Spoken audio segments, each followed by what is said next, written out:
गुरु अर्जन साहब के जीवन बारे आप सिखां की गल करते हैं, जिन्हों का सिदक की गल करते हैं, भरोसे की गल करते हैं।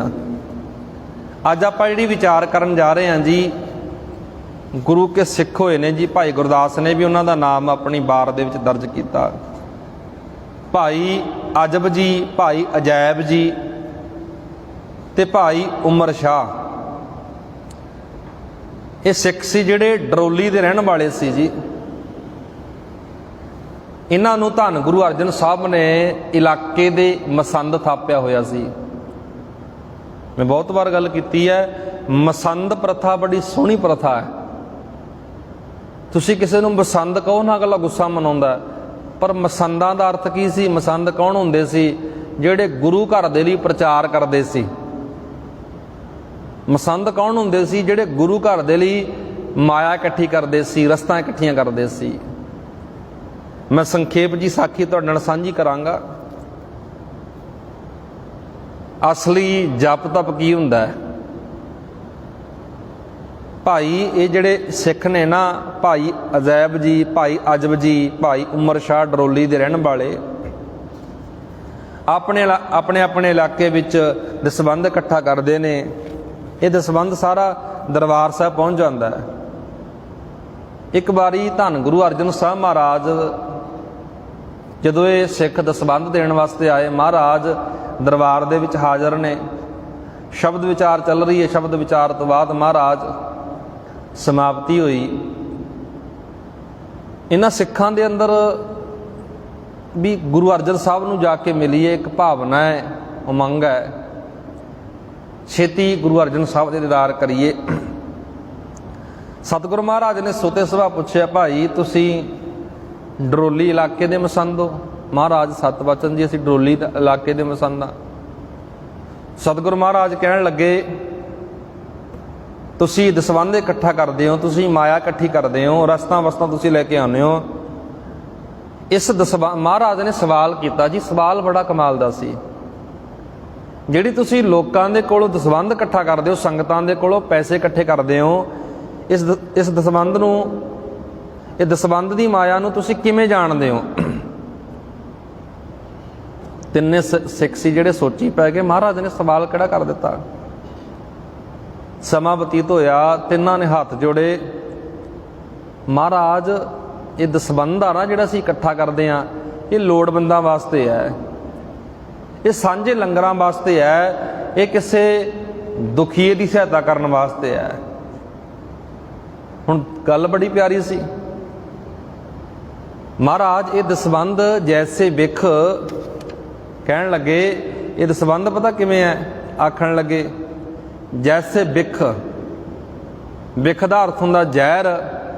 जिस दसबंध नूं, इस गुरु घर दे पैसे नूं, ये तिन्ने मसंद कहण लगे, महाराज सतगुरु गुरु अर्जन साहब महाराज, जे असीं दसबंध दे पैसे नूं अपने निजी हितां वास्ते वरतदे ना, अपने पेट वास्ते वरतदे आ, अपने घर वास्ते वरतदे आ, असीं जहर खा लिया। ये गल मसंद कहंदे ने जी।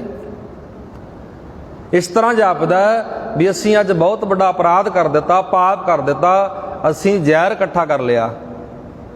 हुण गुरु की गोलक दा अर्थ की है जी? जिहड़ी आपां साखी विचार रहे हैं, इतिहास पढ़ रहे हैं गुरु अर्जन साहब महाराज दा, गोलक दा अर्थ है गरीब दा मूँह। गोलक दा अर्थ ही है ना, असीं इस गोलक दे विचों लोड़वंद दी लोड़ पूरी कर सकते हैं। नगर दे विच, पिंड दे विच कोई लोड़वंद व्यक्ति है जिहड़ा इलाज नहीं करा सकदा, बीमार पिया, जे दसबंध दी माया नूं उहदे हित वास्ते, उहदी इलाज वास्ते वरत देवांगे, बहुत वधिया जी। धन गुरु अर्जन साहब दा सनेहा है, गुरबाणी दा ये सनेहा है। पर मसंदा ने बड़ा प्यारा उत्तर दिता, महाराज ये जिहड़ी माया ना लोड़वंदां लई वरती जा सकदी है। जे असीं अपने हित वास्ते वरतदे ना, अपने परिवार वास्ते वरतदे आ, गुरु घर दा पैसा जहर समान है। जे असीं अपने निजी हितां वास्ते वरतदे आ, ये मसंदां दे बोल सी जी। भाई अजब, भाई अजैब, जिहड़े इत्थों डरोली दे रहण वाले भाई उमर शाह जी, इन्हां तिन्नां मसंदां ने गुरु अर्जन साहब मूहरे हाथ जोड़ ले, महाराज समत दिओ, ਕਦੇ ਵੀ ਜਿਹੜਾ ਇਹ ਦਸਵੰਧ ਵਾਲੀ ਮਾਇਆ ਨਾ, ਦਸਵੰਧ ਵਾਲਾ ਪੈਸਾ ਹੈ, ਕਦੇ ਵੀ ਅਸੀਂ ਆਪਣੇ ਨਿੱਜੀ ਹਿੱਤਾਂ ਵਾਸਤੇ ਨਾ ਵਰਤੀਏ। ਇਸੇ ਤਰ੍ਹਾਂ ਕਿਰਪਾ ਜ਼ਰੂਰ ਬਣਾ ਕੇ ਰੱਖਿਓ ਸਾਡੇ ਤੇ, ਰਹਿਮਤ ਜ਼ਰੂਰ ਬਣਾ ਕੇ ਰੱਖਿਓ, ਕਿਉਂਕਿ ਸਤਿਗੁਰੂ ਅਰਜਨ ਸਾਹਿਬ ਮਹਾਰਾਜ ਨੇ ਹੋਰ ਵੀ ਸਵਾਲ ਕੀਤੇ ਸੰਗਤ ਵਿੱਚ। ਮਹਾਰਾਜ, ਸਤਿਗੁਰੂ ਮਹਾਰਾਜ ਕਹਿੰਦੇ ਤੁਸੀਂ ਨਾਮ ਜਪਦੇ ਹੋ, ਕਿਸ ਤਰੀਕੇ ਨਾਲ ਜਪਦੇ ਹੋ? ਅੱਗੋਂ ਮਸੰਦ ਕਹਿਣ ਲੱਗੇ, ਮਹਾਰਾਜ ਕਿਰਤ ਕਰਦਿਆਂ ਹੋਇਆਂ ਵਾਹਿਗੁਰੂ ਕਦੇ ਭੁੱਲੇ ਨਾ, ਇਹੀ ਸਭ ਤੋਂ ਵੱਡਾ ਜਪ ਤਪ ਹੈ ਜੀ। ਗੁਰੂ ਅਰਜਨ ਸਾਹਿਬ ਵੀ ਕਹਿਣ ਲੱਗੇ, ਠੀਕ ਹੈ ਭਾਈ, ਕਿਰਤ ਕਰਦਿਆਂ ਹੋਇਆਂ ਜੇ ਸਾਨੂੰ ਵਾਹਿਗੁਰੂ ਭੁੱਲਿਆ ਨਹੀਂ, ਕਿਉਂਕਿ ਜੇ ਕਿਰਤ, ਇੱਕ ਬਚਨ ਹੁੰਦਾ ਜੀ ਭਾਈ ਗੁਰਦਾਸ ਦਾ, ਕਿਰਤ ਬਿਰਤ ਕਰ ਧਰਮ ਦੀ। ਜੇ ਤੇਰੀ ਕਿਰਤ ਸਹੀ ਆ ਨਾ, ਰੱਬ ਨੂੰ ਚੇਤੇ ਕਰਦਾ ਤੂੰ। ਕਈ ਵਾਰ ਇਸ ਤਰ੍ਹਾਂ ਹੁੰਦਾ ਜੀ, ਬੰਦਾ ਸਾਰਾ ਦਿਹਾੜੀ ਅੰਦਰ ਠੱਗੀਆਂ ਮਾਰੀ ਜਾਊਗਾ, ਬੇਈਮਾਨਾ ਕਰੀ ਜਾਊਗਾ, ਇੱਕ ਦੂਜੇ ਦੇ ਚੁਗਲੀਆਂ ਕਰੀ ਜਾਊਗਾ, ਸ਼ਾਮ ਨੂੰ ਆ ਕੇ ਆਖੂ, ਸਵੇਰੇ ਆ ਕੇ ਆਖੂ ਮੇਰੀ ਅਰਦਾਸ ਕਰ ਦਿਓ, ਮੇਰੀ ਦੇਗ ਪ੍ਰਵਾਨ ਕਰਾ ਦਿਓ। ਫਿਰ ਉਹਨੇ ਖੱਟਿਆ ਕੀ ਹੈ, ਕਮਾਇਆ ਕੀ ਹੈ? ਸਤਿਗੁਰੂ ਮਹਾਰਾਜ ਤਾਂ ਇਹ ਗੱਲ ਕਹਿੰਦੇ ਨੇ, ਅਸਲ ਜਪ ਦਾ ਪਤਾ ਕੀ ਹੈ? ਜਦੋਂ ਤੇਰੀ ਕਿਰਤ ਸੁੱਚੀ ਹੋਗੀ। ਮਹਾਰਾਜ ਨੇ ਕਿਉਂ ਕਿਹਾ ਕਿਰਤ ਬਿਰਤ? ਕਿਰਤ ਦੀ ਵੀ ਗੱਲ ਕੀਤੀ, ਬਿਰਤ ਦੀ ਵੀ ਗੱਲ ਕੀਤੀ।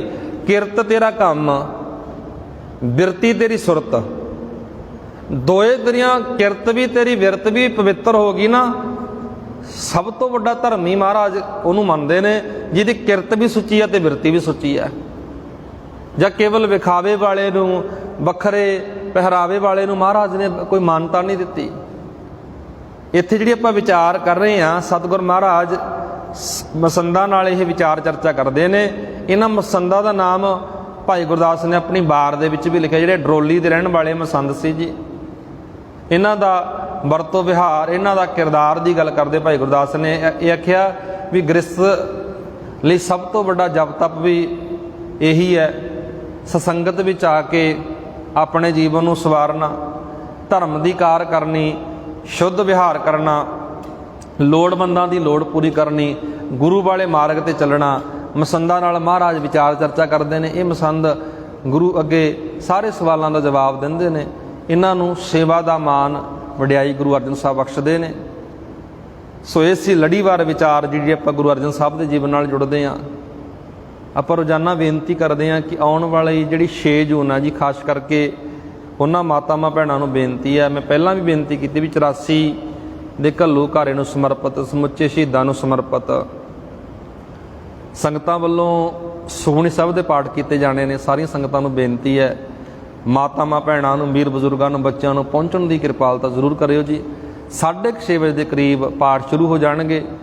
ਉਹਨਾਂ ਮਾਤਾਵਾਂ ਭੈਣਾਂ ਨੂੰ ਬੇਨਤੀ ਹੈ, ਬੱਚਿਆਂ ਨੂੰ ਬੇਨਤੀ ਹੈ, ਵੀਰ ਬਜ਼ੁਰਗਾਂ ਨੂੰ, ਸਾਰਿਆਂ ਨੂੰ ਬੇਨਤੀ ਹੈ ਜਿਹੜੇ ਖੁਦ ਪਾਠ ਕਰਦੇ ਨੇ, 6 ਜੂਨ ਵਾਲੇ ਦਿਨ ਗੁਰਦੁਆਰਾ ਸਾਹਿਬ ਵਿਖੇ ਜ਼ਰੂਰ ਪਹੁੰਚਣ ਦੀ ਕਿਰਪਾਲਤਾ ਕਰਿਓ ਜੀ। ਸਮੁੱਚੇ 84 ਦੇ ਵਿੱਚ ਤੁਸੀਂ ਤਾਂ ਕਈਆਂ ਨੇ ਬਜ਼ੁਰਗ ਬੈਠੇ ਹੋ ਵਡੇਰੀ ਉਮਰ ਦੇ, ਜਿਨ੍ਹਾਂ ਨੇ 84 ਖੁਦ ਆਪਣੀ ਅੱਖਾਂ ਨਾਲ ਵੇਖੀ ਹੈ, 84 ਹੰਢਾਈ ਹੈ, ਜਿਨ੍ਹਾਂ ਨੇ ਸਭ ਕੁਝ ਵੇਖਿਆ, ਉਹਨਾਂ ਸਮੁੱਚੇ ਸ਼ਹੀਦਾਂ ਨੂੰ ਸਮਰਪਿਤ ਪਾਠ ਕੀਤੇ ਜਾਣਗੇ। ਉਸ ਤੋਂ ਉਪਰੰਤ ਅਰਦਾਸ ਬੇਨਤੀ ਹੋਵੇਗੀ।